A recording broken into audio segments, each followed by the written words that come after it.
সম্মানিত মুসল্লিয়ানে کرام, মুরব্বিয়ানে আজম, যুবক তরুণ ছাত্র ভাইয়েরা, উলামায়ে কেরাম, অতিথিবৃন্দ, পর্দার আড়ালের সম্মানিতা মা ও বোনেরা এবং সর্বস্তরের সম্মানিত শ্রোতা মণ্ডলী, আসসালামু আলাইকুম ওয়া রাহমাতুল্লাহি ওয়া বারাকাতুহু।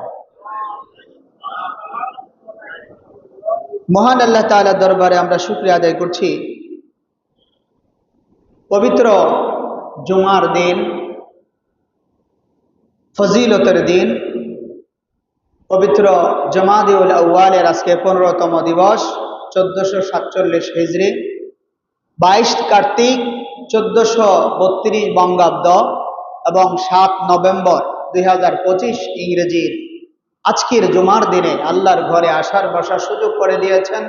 এই জন্য শুকরিয়া দেন, সকলে বলি আলহামদুলিল্লাহ।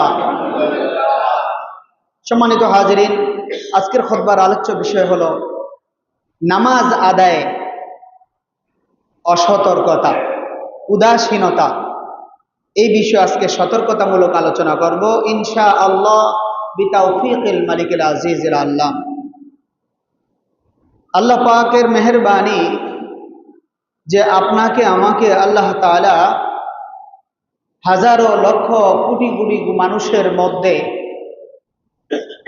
কালেমাগো মুসলমানের অন্তর্ভুক্ত করে ইসলামের শিয়ার, ইসলামের নিদর্শন, ইসলামী তাহজিব তামাদ্দুন, ইসলামী সংস্কৃতিকে আমাদের ব্যক্তিগত, পারিবারিক, প্রাত্যহিক জীবনে লালন করে পবিত্র দিনে জুমার দিন আরেকটি গুরুত্বপূর্ণ শিয়ারে ইসলাম, ইসলামের আরেকটি অন্যতম নিদর্শন জুমার দিনে এই পবিত্র সময়ে আল্লাহর ঘরে আসার সুযোগ করে দিয়েছেন। এই জন্য আমরা আবারও শুকরিয়া আদায় করি, সকলে বলে আলহামদুলিল্লাহ। সম্মানিত হাজিরিন, ইসলামের 5টি রোকন, ইসলামের 5টি রোকন। কয়টি রোকন? 5টি। এটাকে 5টি স্তম্ভ বলা হয়। এই 5টি স্তম্ভের মধ্যে, 5টি রোকনের মধ্যে 1 নম্বর রোকনটা কি? কালেমা। 1 নম্বর রোকন কি? কালেমা। তারপরে নামাজ, তারপরে রোজা, তারপর হজ, তারপর যাকাত। তাহলে কালেমা, নামাজ, রোজা, হজ, যাকাত, এই 5টি স্তম্ভের সমন্বয়ই ইসলামের পূর্ণতা। যদি কেউ একটা বাদ দেয় তাহলে সে ইসলাম থেকে খারিজ হয়ে যাবে। সে নামাজও পড়লো, রোজাও রাখলো, কিন্তু যাকাত অস্বীকার করলো, সে ইসলাম থেকে খারিজ হয়ে যাবে। অথবা নামাজ পড়লো, যাকাতও দিল, রোজা বাদ দিল, রোজাকে অস্বীকার করলো, সে ইসলাম থেকে খারিজ হয়ে গেল। এই 5টি স্তম্ভের মধ্যে ইসলাম দাঁড়িয়ে আছে।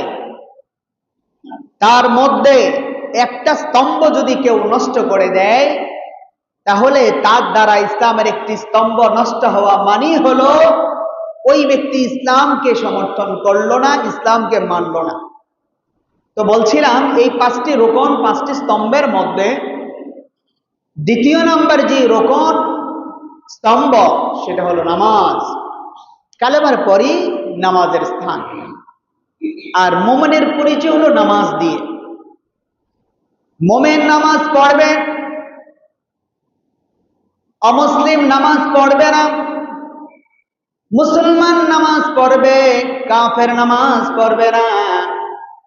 মুসলমানের সাথে নামাজের সম্পর্ক থাকবে, কাফেরের সাথে নামাজের সম্পর্ক থাকবে না। এই জন্য আল্লাহ রাব্বুল আলামিন মুসলমান এবং কাফেরের মধ্যে পার্থক্য হিসাবে আল্লাহ তাআলা এই নামাজকে আমাদের জন্য ফরজ করে দিয়েছেন। বলে সুবহানাল্লাহ। وَمَا أُمِرُوا إِلَّا لِيَعْبُدُوا اللَّهَ مُخْلِصِينَ لَهُ الدِّينَ। আল্লাহ রাব্বুল আলামিন বলেন, আমি তাদেরকে হুকুম করে দিয়েছি, আদেশ জারি করে দিয়েছি, তারা যাতে অন্য দিক থেকে মুখটা ফিরে আনে। এখন থেকে অন্যদিকে মুখ করে ইবাদত করা, গায়রুল্লাহর ইবাদত করা, গাছের পূজা করা, মাছের পূজা করা, চন্দ্রের পূজা করা, সূর্যের পূজা করা, প্রতিমার পূজা করা, গায়রুল্লাহর পূজা করা, এক কথায় আল্লাহ ছাড়া আর কারো ইবাদত চলবে না। বলে আল্লাহু আকবার। ইবাদত চলবে কার? আল্লাহ। ওমা উমিরু ইল্লা লিয়াবুদুল্লাহ মুখলিসিনা লাহুদ্দীন হুনাফা ওয়া ইউকিমুস সালাতা ওয়া ইউতুজ যাকাতা ওয়া যালিকা দীনুল কাইয়্যিমা।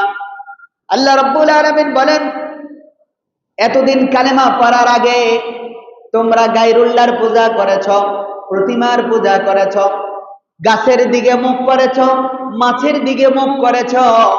এখন থেকে একনিষ্ঠভাবে তোমরা এক আল্লাহর দিকে মুখ করে নামাজ আদায় করবে। আর এই নামাজ আদায়ের পর যখন যার উপর যাকাতের ওয়াজিব হয়েছে যাকাত আদায় করবে। ওয়া ইউকিমুস সালাতা ওয়া যালিকা দীনুল কাইয়্যিমা। এই দিন, এই জীবন ব্যবস্থা, এই পদ্ধতিটা হলো আমি আল্লাহর কাছে মনোনীত ধর্ম। বলি সুবহানাল্লাহ। ওয়া যালিকা দীনুল কাইয়্যিমা। এই জীবন ব্যবস্থাটা হলো আমার কাছে পছন্দনীয়, এটাই উত্তম, এটাই হলো একমাত্র জীবন ব্যবস্থা। এখন আমরা নামাজ পড়ি, আপনারা নামাজ পড়েন, মা বোনেরাও নামাজ পড়ে। এই নামাজ আদায় করতে যে আমাদের যেভাবে আদায় করার হুকুম আল্লাহ রাব্বুল আলামিন দিয়েছেন, রাসূলুল্লাহ সাল্লাল্লাহু আলাইহি ওয়াসাল্লাম আদেশ করেছেন, আমল করেছেন, আমাদেরকে সেভাবেই করতে হবে। আমাদের মন চাইছে আমি আমার ইচ্ছা মতো নামাজ পড়লাম, চলবে না। চলবে? চলবে না। আপনারা মনে করেন না যে শুধু আল্লাহ তাআলার ইবাদত শুধু আপনি আর আমি করি, না। সূরা বনী ইসরাঈল আল্লাহ রাব্বুল আলামিন বলেন, তুসাব্বিহু লাহুস সামাওয়াতুস সাব'ু ওয়াল আরদু ওয়া মান ফীহিন্না ওয়া ইম মিন শাইইন ইল্লা ইউসাব্বিহু বিহামদিহি ওয়ালাকিন লা তাফকাহুনা তাসবিহাহুম। আল্লাহ রাব্বুল আলামিন বলেন, দুনিয়ার বান্দারা তোমরা মনে করো না তোমরা নামাজ না পড়লে আমার তাসবিহ, আমার মহিমা, আমার পবিত্রতা, আমার গুণাগুণ প্রকাশ করার মতো মানুষের অভাব পড়বে। তোমরা মনে রেখো, তোমরা মানুষেরা, বাংলাদেশের মানুষেরা, আগ্রাবাদের মানুষেরা, গোসাইনডাঙ্গার মানুষেরা, বহুতলার মানুষেরা, তোমরা যদি নামাজ না পড়ো আমি আল্লাহ রাব্বুল আলামিনের এক বিন্দু মাত্র ক্ষতি হবে না, ঠিক না? বরং তোমরা যদি নামাজ পড়ো তোমাদের মর্যাদা আমি আল্লাহ তাআলা বাড়ায়া দিব। সুবহানাল্লাহ। তুসাব্বিহু লাহুস সামাওয়াতুস সাব'ু ওয়াল আরদু ওয়া মান ফীহিন্না। আল্লাহ রাব্বুল আলামিন এবার গোপন কথা আমাদেরকে প্রকাশ করে দেন। মাওলাই করিম বলেন, দুনিয়ার মানুষেরা শুনে রাখো, আসমান এবং জমিনে যত চতুষ্পদ জন্তু আছে, যত সৃষ্টিকুল আছে, যত জড় পদার্থ আছে, যত বৃক্ষরাজি আছে, যত গাছপালা আছে, প্রত্যেক গাছপালা তরুলতা আল্লাহ রাব্বুল আলামিনের মহিমা, আল্লাহ রাব্বুল আলামিনের পবিত্রতা, আল্লাহ রাব্বুল আলামিনের গুণকীর্তন প্রতিনিয়ত তারা করতেই থাকেন। সুবহানাল্লাহ। تسبح له السماوات السبع والأرض ومن فيهن وإن من شيء إلا يسبح بحمده। আল্লাহ রাব্বুল আলামিন তারপর বলেন, তোমরা হয়তো মনে মনে বলবে আমরা তো রুকু করি, সিজদা করি, দাঁড়িয়ে নামাজ আদায় করি, কিয়াম করি, সূরা ফাতিহা পড়ি, সূরা ফাতিহার সাথে অন্য সূরা মিলাইয়া আমরা নামাজ আদায় করি, কিন্তু গাছগাছালি কোনোদিন দেখি নাই তারা কিভাবে কেরাত করে, রুকু করে, সিজদা করে। আল্লাহ রাব্বুল আলামিন বলেন, ওয়া ইম মিন শাইইন ইল্লা ইউসাব্বিহু বিহামদিহি ওয়ালাকিন লা তাফকাহুনা তাসবিহাহুম। এই গাছগাছালি যখন তাসবিহ পড়ে আমি আল্লাহ রাব্বুল আলামিন তার তাসবিহের আওয়াজ শুনতে পাই। সমুদ্র যখন আল্লাহর জিকির করে আমি সেই জিকিরের আওয়াজ পাই। পাহাড়গুলো যখন আমার জন্য কান্নাকাটি করে আমি সেই কান্না দেখতে পাই, আর চতুষ্পদ জন্তুগুলো সময় সময় যখন কষ্টের কারণে আমাকে সিজদা করে আমার কাছে দোয়া করে, এই কথাগুলো, এই অবয়বগুলো, এই আমলগুলো তোমরা মানুষেরা, আদম সন্তানরা দেখতে পাও না। তাদের তাসবিহ, তাদের জিকির, তাদের পবিত্রতা, তাদের ইবাদত আমি আল্লাহ রাব্বুল আলামিন যেভাবে দেখি তোমরা সেভাবে দেখো না। তোমরা মানুষ ছাড়াও অন্য চতুষ্পদ জন্তু, অন্য সৃষ্টিকুল আমি আল্লাহ রাব্বুল আলামিনের ইবাদত করে। সুবহানাল্লাহ। অনেক সময় বিভিন্ন জায়গায় মানুষ সফর করে, আমরা সফর করে দেখি বনে বাদারে জঙ্গলে দেখবেন গাছ গাছালি, কিছু কিছু গাছ শুধু দাঁড়িয়ে আছে, শটান হয়ে দাঁড়িয়ে আছে, এদিকে না ওদিকে না, এটি আল্লাহ তাআলার ইবাদত করছে। কিছু কিছু গাছ একটু নুয়ে আছে, রুকু অবস্থায় আল্লাহ তাআলা তাসবিহ পড়ছে। কিছু কিছু ঘাস গাছালি এমন আছে যেটা জমিনের মধ্যে লাগোয়া আছে, তারা সিজদা অবনত আছে। ঠিক চতুষ্পদ জন্তুর মধ্যে এমনও আছে, এমন এমন চতুষ্পদ জন্তু আছে যারা সব সময় আল্লাহ রাব্বুল আলামিনের রুকু অবস্থায় তাসবিহ করতে থাকে। সুবহানাল্লাহ। এই জন্য বলছিলাম ভাইয়েরা বাবারা, পর্দার আড়ালের মা ও বোনেরা, আল্লাহ রাব্বুল আলামিন আমাদেরকে নামাজ পড়ার জন্য বলেছেন, আর আমরা নামাজ পড়লাম, ইচ্ছা মতো পড়লাম, যেভাবে চেয়েছে এভাবে পড়লাম, যেভাবে মন চাই সেভাবে আদায় করলাম। সেভাবে আদায় করলে চলবে না, ঠিক কিনা? নিয়ম মতো নামাজ আদায় করতে হবে। একবার রাসূলুল্লাহ সাল্লাল্লাহু আলাইহি ওয়াসাল্লাম মসজিদে বসে আছেন, একজন সাহাবী রাদিয়াল্লাহু তাআলা আনহু মসজিদে প্রবেশ করে টুকটাক নামাজ আদায় করেছেন। নামাজ আদায় করার পর যাওয়ার সময় নবীজিকে একটু সালাম দিয়েছেন, আসসালামু আলাইকুম ওয়া রাহমাতুল্লাহ ইয়া রাসূলুল্লাহ। সালাম দেওয়ার পর তখন নবীজি সাল্লাল্লাহু আলাইহি ওয়াসাল্লাম সালামের জবাবের পর বলছেন, ইরজি' ফাসাল্লি ফাইন্নাকা লাম তুসাল্লি, তুমি আবার ফিরে যাও, নামাজে যাও, মসজিদে প্রবেশ করে আবার নামাজ আদায় করো। এতক্ষণ পর্যন্ত আমি তোমার নামাজ দেখেছি, তোমার নামাজ হয় নাই। তুমি যেভাবে নামাজ আদায় করেছো এভাবে নামাজ হয় নাই, তুমি আবার নামাজ আদায় করো। ইরজি' ফাসাল্লি ফাইন্নাকা লাম তুসাল্লি। সাহাবী আবার চলে গেলেন, নামাজ আদায় করলেন। আবার নামাজ পড়ার পর নবীজিকে আবার সালাম দিলেন। নবীজি সালাম নেওয়ার পর আবার বললেন, ইরজি' ফাসাল্লি ফাইন্নাকা লাম তুসাল্লি, আবার ফিরে যাও, তোমার নামাজ হয় নাই। তোমার নামাজ হয় নাই যেহেতু তোমাকে আবার নামাজ আদায় করতে হবে। অতএব এতক্ষণ পর্যন্ত যেভাবে নামাজ আদায় করেছো ঠিকঠাক এই নামাজের কোন পদ্ধতিতে আমি রাসূল সাল্লাল্লাহু আলাইহি সাল্লাম শিক্ষা দেই নাই। সুবহানাল্লাহ। আবার গেলেন, নামাজ আদায় করলেন। এভাবে তিনবার নামাজ আদায়ের পর নবীজিকে সালাম দিয়ে বললেন, ইয়া রাসূলুল্লাহ, আমার মা বাবা আপনার জন্য কোরবান হবে। ইয়া রাসূলুল্লাহ, এর চাইতে ভালোভাবে নামাজ আদায় করতে পারি নাই, আপনি দয়া করে আমাকে বলে দেন কিভাবে সুন্দর করে নামাজ আদায় করা যায়। সুবহানাল্লাহ। বেচারা তিনবার নামাজ আদায় করার পর নবীজির সামনে যখন আসছেন তখন বললেন, তোমার নামাজ তো হয় নাই, প্রথমবার পড়লা নামাজ হয় নাই, দ্বিতীয়বার আবার নামাজ আদায় করলা তাও হয় নাই, তৃতীয়বার আবার তুমি নামাজ আদায় করেছ, তৃতীয়বারও তোমার নামাজ হয় নাই। লোকটা দুর্বল হয়ে গেছে। ইয়া রাসূলুল্লাহ, এর চাইতে ভালোভাবে নামাজ আদায় করতে পারি না। ইয়া রাসূলুল্লাহ, আমাকে একটা উত্তম পদ্ধতিতে নামাজ শিক্ষা দেন। তখন নবীজি সাল্লাল্লাহু আলাইহি ওয়াসাল্লাম বলেন, তুমি যখন নামাজে দাঁড়াবে, নামাজে দাঁড়ানোর সময় নিয়ত করবে নামাজ আদায় করছি, ফরজ নামাজ না সুন্নত নামাজ।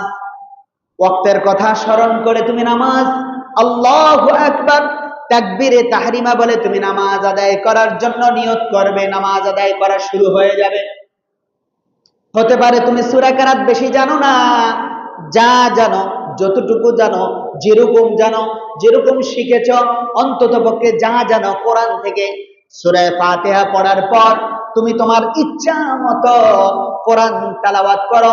সেটা এক আয়াত হোক, দুই আয়াত হোক, তবে সুন্দর করে তেলাওয়াত করো। তেলাওয়াত করার পর তুমি কোথায় যাবে? রুকুতে যাবে। আল্লাহু আকবার বলে যখন রুকুতে যাবে, রুকুতে যে তুমি একেবারে শান্ত হয়ে যাবে। সুবহানাল্লাহ। রাসূলুল্লাহ সাল্লাল্লাহু আলাইহি ওয়াসাল্লাম বলেন রুকুতে যাওয়ার পর একদম শান্ত, ধীরস্থির, কোনো নড়াচড়া নাই, তাড়াহুড়া নাই, হুটহাট নাই, ঠুসঠাস নাই, ধীরস্থির ভাবে নামাজ আদায় করতে হবে। কোন রকম তাড়াহুড়া করলে চলবে না। কারণ এতক্ষণ যে তুমি নামাজ আদায় করেছ, আমি এখানে মসজিদের বারান্দায় বসে বসে তোমার নামাজ দেখেছি, তুমি কিভাবে রুকু করো, এই রুকুতে যে তুমি কতক্ষণ অবস্থান করেছ, রুকুতে কতক্ষণ ছিলে আমি তো দেখেছি। অতএব তোমার এই রুকুর পদ্ধতি প্র্যাকটিসটাই হয় নাই। তোমাকে নামাজ আদায় করতে হবে শান্তভাবে। বলি সুবহানাল্লাহ। কেমন শান্ত? আপনারা ইউটিউবে অনেকে পীরকে সিজদা দিতে দেখেছেন? এখন তো ইন্টারনেটে পীরকে সিজদা দিতে দেখা যায়। ইউটিউবে গেলে আপনারা যদি সরাসরি পীরকে সিজদা দিতে না দেখে থাকেন, সার্চ দিলে, আজকে এখন গুগলে সার্চ দিলে পীর সাহেবকে কেমনে সিজদা দেয় আপনি সার্চ দিলে এটা পাবেন। কবরে কেমনে সিজদা দেয় আপনি ইউটিউবে সার্চ দিলে পাবেন। পীর সাহেবকে কেমনে সিজদা দেয় সেটা ইউটিউবে সার্চ দিলে পাবেন। আবার প্রতিমা পূজারীরা যখন প্রতিমার সামনে মাথা নত করে, কিভাবে সিজদা দেয়, মাথা নত করে, আপনারা চাইলে দেখতে পাবেন। সেখানে তাড়াহুড়া করে না, পীর সাহেবকে সিজদা দেয় শটান করে, দাঁড়ানো অবস্থা থেকে একেবারে শ্রদ্ধার সাথে পীর সাহেবের সামনে সিজদা দেয়, দীর্ঘ সময় থাকে। বাবা যান, ছেলে নাই ছেলে দেন, মেয়ে নাই মেয়ে দেন, রিজিক নাই রিজিক দেন, চাকরি নাই চাকরি দেন, বউ নাই বউ দেন, এই নাই এই দেন, সেই নাই সেই দেন। এমন আছে না নাই? আছে। ভাইরা বাবারা, পর্দার আড়ালের মা ও বোনেরা, ওয়াল্লাহিল আযীম আল্লাহর কসম করে বলি, প্রতিমার সামনে দেখবেন একজন মূর্তি পূজক দীর্ঘ সময় ধরে প্রতিমার সামনে পড়ে থাকে। একজন পীর পূজারী পীর সাহেবকে সিজদা দিতে যে হুটহাট করে না, তাড়াহুড়া করে না। পীর সাহেব রাগ করবে, দীর্ঘ সময় পীর সাহেবের সামনে মাথাটা নত করে থাকে, তাড়াহুড়া করে না, পীর সাহেব বেয়াদবি মনে করবে। এই জন্য সে শ্রদ্ধার সাথে পীর সাহেবের সামনে সিজদা দিয়ে থাকে। কবর পূজারী যারা কবরের সামনে সিজদা দিয়ে দীর্ঘ সময় পড়ে থাকে, আর কবরে যিনি আছে তার কাছে চায়, বলি নাউজুবিল্লাহ। আপনি আল্লাহর কাছে, আল্লাহ তাআলার কাছে সিজদা দিবেন, আল্লাহর সামনে রুকু করবেন। আপনি এই রুকুটা কিভাবে করতে হয়? আল্লাহ তাআলা আপনাকে বানাইলেন, আল্লাহ তাআলা আপনার রিজিক দিলেন, আল্লাহ তাআলা আপনাকে সৃষ্টি করলেন, আল্লাহ তাআলা আপনাকে হায়াত দিলেন, আল্লাহ রাব্বুল আলামিন আপনাকে চক্ষু দিলেন, চতুষ্পদ জন্তু বানান নাই। আল্লাহ তাআলা আশরাফুল মাখলুকাত বানিয়ে আপনাকে আমাকে দুনিয়াতে পাঠাইলেন। একজন মূর্তি পূজক প্রতিমার সামনে দীর্ঘ সময় ধরে সিজদা দিয়ে থাকতে পারে। একজন কবর পূজারী কবরের মধ্যে দীর্ঘ সময় সিজদা দিয়ে থাকতে পারে, হুটহাট করে না, তাড়াহুড়া করে না। একজন পীর সাহেবের মুরিদ পীর সাহেবকে সিজদা দিয়ে পড়ে থাকে, সেখানেও তাড়াহুড়া করে না। আপনি আর আমি আল্লাহর বান্দা, মাবুদকে আমরা সিজদা দিব, এখানে সিজদা দিলে সবচেয়ে বেশি তাড়াহুড়া করতে থাকি আমরা, ঠিক কিনা? যত বেশি তাড়াহুড়া নামাজের মধ্যে, নামাজের মধ্যে তাড়াহুড়া করি, রুকুর মধ্যে তাড়াহুড়া করি। রাসূলুল্লাহ সাল্লাল্লাহু আলাইহি ওয়াসাল্লাম বলেন, যখন তুমি কিয়াম করবা, ও আমার সাহাবী, নবীজি নামাজ শিক্ষা দেন, যখন নামাজ দাঁড়ানোর সময় নামাজের জন্য দাঁড়াবে, নামাজে দাঁড়ানোর পদ্ধতি দুই প্রকার। নামাজে দাঁড়ানোর পদ্ধতি কয় প্রকার বলেন? দুই প্রকার। একটা হচ্ছে একদম শটান হয়ে সোজা স্টিল, একেবারে তারের মতো সোজা হয়ে দাঁড়ানো। আরেকটা হচ্ছে একটু ঝুঁকে দাঁড়ানো। যদি কেউ একটু ঝুঁকে দাঁড়ায় তাহলে তার কিয়ামটা পরিপূর্ণ আদায় হবে না। নামাজের কিয়াম করা যে ফরজ, এই ফরজ আদায় হবে না। অনেকে দেখবেন এক পায়ের উপরে একভাবে এভাবে দাঁড়ায়, আবার কিছুক্ষণ পর আরেকটা পায়ের মধ্যে দাঁড়ায়, আবার এভাবে নড়াচড়া করে। এই যে নড়াচড়া করা, এটা হচ্ছে নামাজের একটা অসতর্কতা, উদাসীনতা, অবহেলা। এই অবহেলার জন্য তার এই গোটা নামাজটা বরবাদ হয়ে যাবে। বলে নাউজুবিল্লাহ। নামাজ পড়তেছেন নাকি উনি দাঁড়িয়ে ব্যায়াম করছেন বোঝা যায় না। আবার নামাজও পড়তেছে, এদিক সেদিক তাকায়, মসজিদের ঘড়ির দিকেও তাকায়, আবার মসজিদের দেয়ালের দিকেও তাকায়, জানালার দিকেও তাকায়, এসি চলে কিনা সেদিকেও তাকায়। আছে না নাই? আছে। আস্তাগফিরুল্লাহ। আল্লাহ তাআলা দেখছেন আপনি নামাজ পড়ছেন না এসির দিকে তাকিয়ে আছেন, আপনি নামাজ পড়ছেন না জানালার দিকে তাকিয়ে আছেন, আপনি নামাজ পড়ছেন নাকি আপনি সঠিক পদ্ধতিতে নামাজ আদায় করেন নাকি লোক দেখানো নামাজ পড়েন, আল্লাহ রাব্বুল আলামিন আপনার আমার প্রত্যেকটা নামাজের হিসাব নিবে, ঠিক কিনা? অনেকে সিজদা দেয়, সিজদা দেওয়ার সময় বালুটি সুন্দর করে পরিষ্কার করে, ময়লা আছে, এখানে সিজদা দেওয়া যায় নাকি? সিজদা দেন, সিজদা দেওয়ার সময় বালুটি এইভাবে পরিষ্কার করেন, কিছু থাকলে সেটাও পরিষ্কার করে দেন, আপনার নামাজটাই হবে না। বলি নাউযুবিল্লাহ। রাসূলুল্লাহ সাল্লাল্লাহু আলাইহি ওয়াসাল্লাম বলেন, সিজদা দেওয়ার সময় যদি বালু কপালে লাগে, তুমি মনে রাখবে আল্লাহ তাআলা তোমার সিজদা কবুল করেছেন। সুবহানাল্লাহ। হাদিস শরীফে আছে, যেই ব্যক্তি সিজদা দেওয়ার সময় তার কপালের মধ্যে বালু লাগার পর অহংকার আসে না, খারাপ লাগে না, বুঝতে হবে এই বালু কণার কারণে আল্লাহ তাআলা চিরদিনের জন্য অহংকার মুক্ত করে দিবেন। সুবহানাল্লাহ। এখনো না টাইলসের মধ্যে আমরা নামাজ আদায় করি, বালুর মধ্যে, পাথরের মধ্যে একেবারে প্রচন্ড তাপদাহ, এই আগুন উত্তপ্ত বালুর মধ্যে রাসূলুল্লাহ সাল্লাল্লাহু আলাইহি ওয়াসাল্লাম নামাজ আদায় করেছেন। বলি সুবহানাল্লাহ। এই জন্য ভাইরা বাবারা, নবীজি সাল্লাল্লাহু আলাইহি ওয়াসাল্লাম নামাজের তালিম দেন সাহাবায়ে কেরামদেরকে।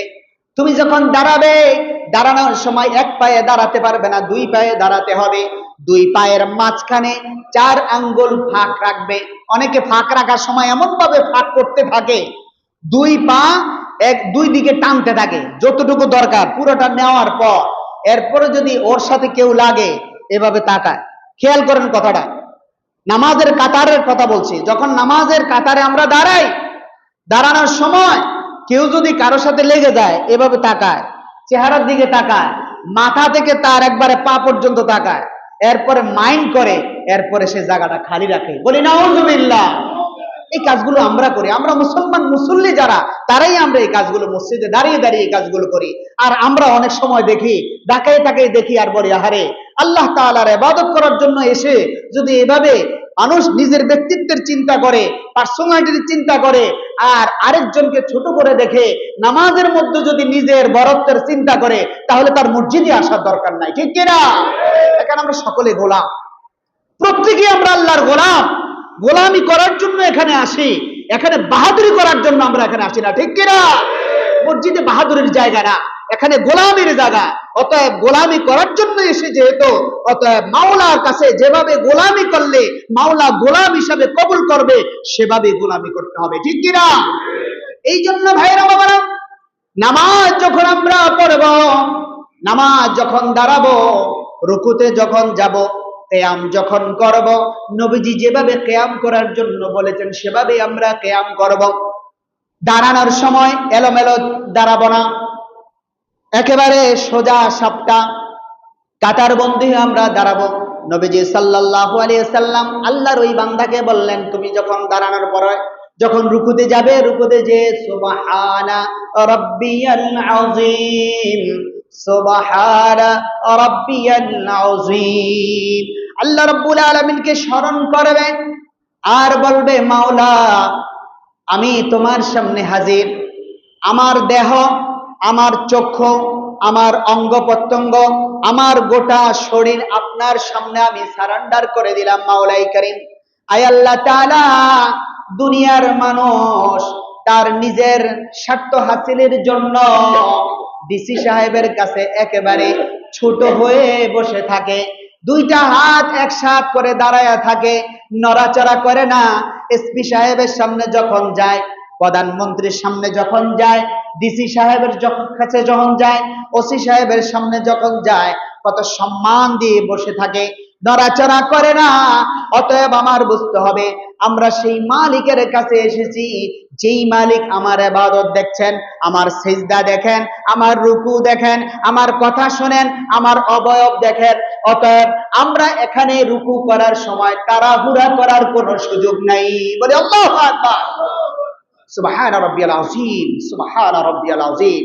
মহিমা, গুণগান, পবিত্রতা সবকিছু প্রশংসা তো মাওলা তোমার জন্যই আমার পক্ষ থেকে। বলি সুবহানাল্লাহ। এটাকে বলে তাফাক্কুর, তাদাব্বুর। আপনার সমস্ত হাদিস শরীফে আসছে, যখন মানুষ নামাজ পড়ে, নামাজের মধ্যে তার সমস্ত লতিফাগুলো একটা একটা করে খুলে দেওয়া হয়। এটাকে কি করার জন্য? ট্রিটমেন্ট করার জন্য। আমার অহংকার চলে যাবে, আমার দুর্ব্যবহার চলে যাবে, আমার গুনাহের অভ্যাস চলে যাবে, আমার খারাপ অভ্যাস চলে যাবে, আমার অশ্লীল অভ্যাস চলে যাবে, আমার সমস্ত মন্দ স্বভাব চলে যাবে। নামাজে আসার পর এভাবে মন মানসিকতা নিয়ে যখন রুকু করবে, তারপর সামি আল্লাহু লিমান হামিদা রব্বানা লাকাল হামদ হামদান কাসীরান তাইয়িবান মুবারাকান ফি, এই শব্দগুলো উচ্চারণ করবে। বলি সুবহানাল্লাহ। রাসূলুল্লাহ সাল্লাল্লাহু আলাইহি ওয়াসাল্লাম একদিন নামাজ পড়ছেন, তখন নামাজরত অবস্থায় তিনি ইমামতের জায়গায় নামাজ আদায় করছেন, আর পিছনে কোন একজন সাহাবী সামি আল্লাহু লিমান হামিদা রব্বানা লাকাল হামদ বলার পর হামদান কাসীরান তাইয়িবান মুবারাকান ফি, এই শব্দগুলো যখন উচ্চারণ করেছেন নামাজের পর, নবীজি সাল্লাল্লাহু আলাইহি সাল্লাম প্রশ্ন করলেন, এমন কোন সাহাবী আছো আজকে নামাজের মধ্যে সামি আল্লাহু লিমান হামিদা রব্বানা লাকাল হামদ বলার পর কিছু নতুন শব্দ উচ্চারণ করে আমাকে শোনালে? এই ব্যক্তিটাকে একটু আমি দেখতে চাই। প্রথম ভয় পেয়ে গেছেন, কিছুক্ষণ পর দাঁড়িয়ে বলতেছেন, ইয়া রাসূলুল্লাহ, আমি এই শব্দগুলো বলেছি। নবীজির কথা শুনে তিনি ভয় পেয়ে গেছেন, মনে করেছেন কোনো ভুল করে ফেললো কিনা। নবীজি তারপর বললেন, ও আমার সাহাবী, তুমি আজকে যে শব্দগুলো উচ্চারণ করেছে, ওই রুকু করার পর যখন দাঁড়িয়ে তুমি ধীরস্থির ভাবে শব্দগুলো উচ্চারণ করো, আমি সেটা স্বচক্ষে দেখেছি। আল্লাহ রাব্বুল আলামিন আমাকে দেখাচ্ছেন তোমার এই প্রত্যেকটি শব্দ আসমানের ফেরেশতারা আল্লাহর আরশ পর্যন্ত পৌঁছে দেওয়ার জন্য কারাকারি শুরু করছে। বলি সুবহানাল্লাহ। কার আগে কে এই শব্দগুলো উপহার হিসাবে, তোহফা হিসাবে তোমার পক্ষ থেকে আল্লাহর আরশে আজিমের মাওলাই কারীমের কাছে পৌঁছে দেবেন? কার আগে কোন ফেরেশতা পৌঁছে দেবেন? এত মূল্যবান শব্দ তো সবাই উচ্চারণ করে না।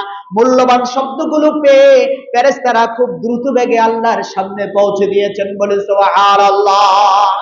সামি আল্লাহু লিমান হামিদা রব্বানা লাকাল হামদ বলে এভাবে দাঁড়াবে। রুকুতে যে পরিমাণ ধীরস্থির ভাবে শান্তভাবে অপেক্ষা করে রুকুটা আদায় করবেন, ঠিক সেভাবে সামি আল্লাহু লিমান হামিদা রব্বানা লাকাল হামদ ভাবে এভাবে শান্তভাবে দাঁড়িয়ে থাকবেন। বলে সুবহানাল্লাহ। তারপরে আমরা সিজদায় যাব। সিজদায় যে সুবহানা রাব্বিয়াল আ'লা, সুবহানা রাব্বিয়াল আ'লা, সুবহানা রাব্বিয়াল আ'লা, কত সুন্দর শব্দ, পবিত্রতা বর্ণনা করছে। হে রব, হে আমার মালিক, আপনি সবচেয়ে বড় মালিক, আপনার চেয়ে বড় মালিক আর কেউ নাই। আপনার সামনে আমি মাথা নত করলাম। আমার কষ্ট, আমার বেদনা, আমার আবেদন, আমার নিবেদন, আমার দুঃখ বেদনা মাওলাই করিম, দুনিয়াতে আজকে দেখেন অনেক পীর সাহেবদেরকে সামনে কান্নাকাটি করে মানুষ কত কিছু চায়। বাবা যান পীর সাহেব, হুজুর আমাকে এটা দেন ওটা দেন, আমার এটা নাই ওটা নাই, হাউ মাউ করে কান্নাকাটি করে। রাসূলুল্লাহ সাল্লাল্লাহু আলাইহি ওয়াসাল্লাম বলেন, হাউ মাউ করে যদি কান্নাকাটি করতে হয় তাহলে দুনিয়ার গায়রুল্লাহর সামনে নয়, স্বয়ং আল্লাহর সামনে কান্নাকাটি করো। বলি সুবহানাল্লাহ।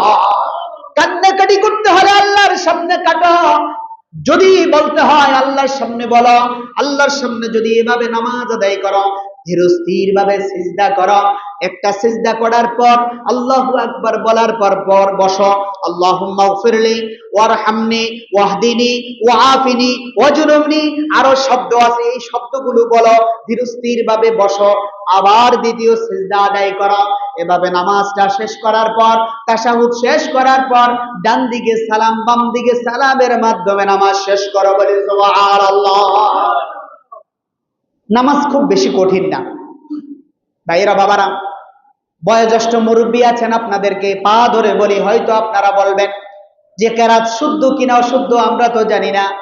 আমরা এতটুকু জানি, আপনি আর আমি যতটুকু পরিমাণ কেরাত সহি শুদ্ধ যা কিছু পারি তা দিয়ে যদি নামাজ আদায় করি আল্লাহ তাআলা নামাজ কবুল করবেন শতভাগ নিশ্চিত। বলি সুবহানাল্লাহ। এই জন্য যা পারেন আল্লাহু আকবার বলে নিয়ত বাঁধার পর তাড়াহুড়ার দরকার নেই। রুকু যাবেন, শান্ত হয়ে যাবেন, সিজদায় যাবেন, শান্ত হয়ে সিজদা আদায় করবেন। অনেকে দেখা যায় জামাতে নামাজ পড়ার কারণে সামি আল্লাহু লিমান হামিদা ও রব্বানা লাকাল হামদ বলে কোন রকম দাঁড়ায়, ইমাম দাঁড়াইলে মুক্তাদিও দাঁড়ায়, কিন্তু নিজেরা যখন নামাজ আদায় করে এত মোরগ মার্কা নামাজ, এই নামাজের আল্লাহর কাছে কোনো মূল্য নাই। বলে নাউজুবিল্লাহ। রাসূলুল্লাহ সাল্লাল্লাহু আলাইহি ওয়াসাল্লাম বলেন, ও আমার সাহাবী, তুমি এতক্ষণ যে নামাজ পড়েছো, এই নামাজ দিয়ে কশিন কালেও আল্লাহ তাআলার জান্নাত পাওয়ার কোনো সম্ভাবনা নাই। বলে আল্লাহু আকবার।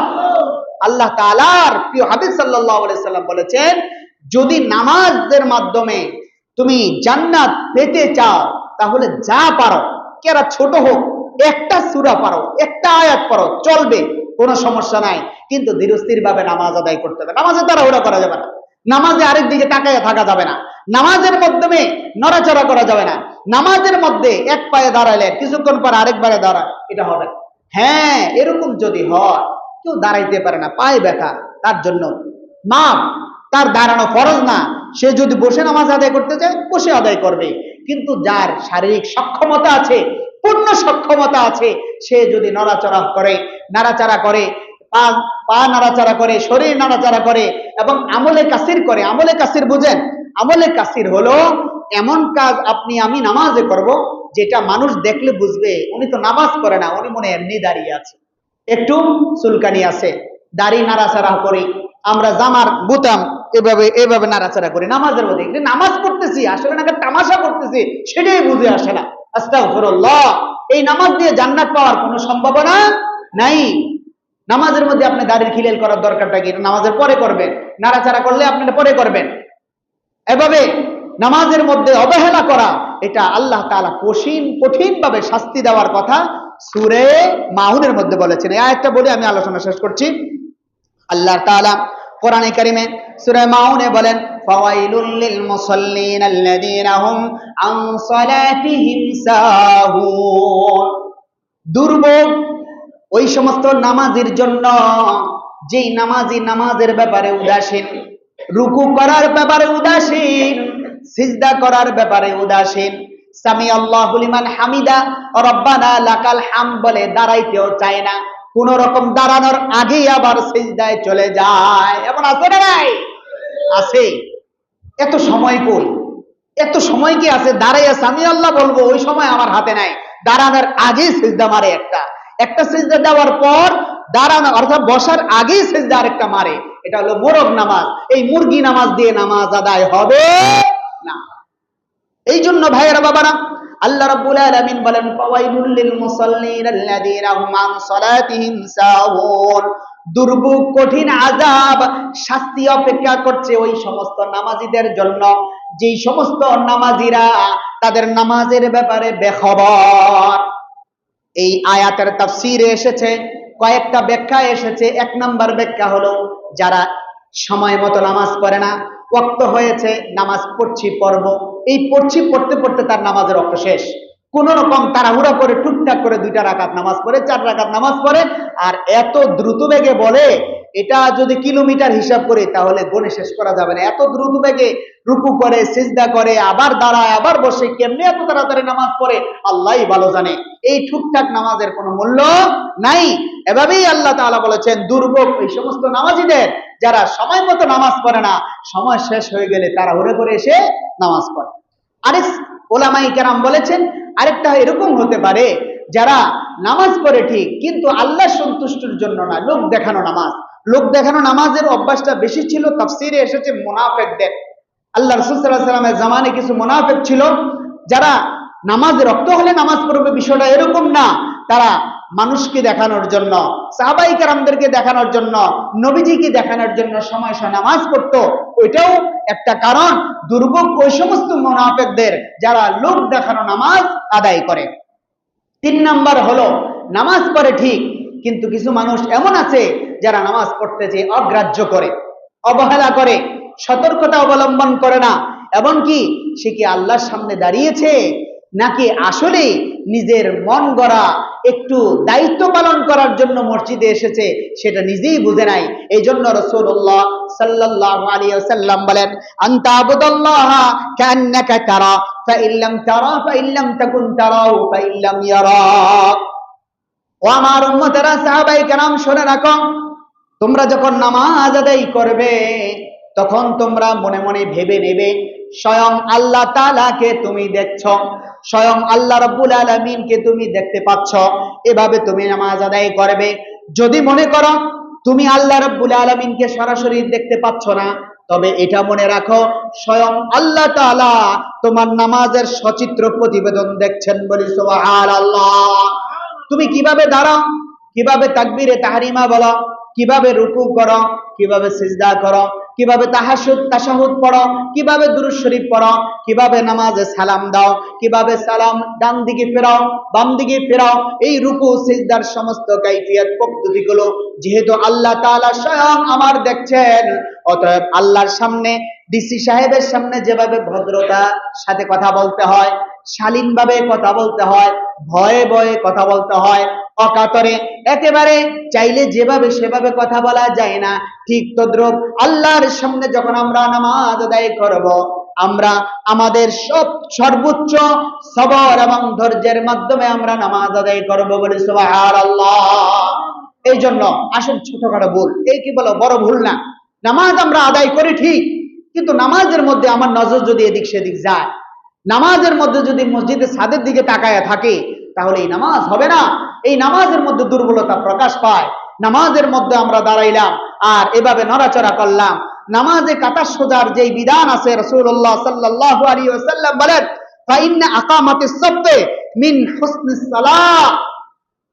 মুসলমানের সৌন্দর্য, ইসলামের সৌন্দর্য হলো নামাজ, আর নামাজের সৌন্দর্য হলো কাতার সোজা করে দাঁড়ানো।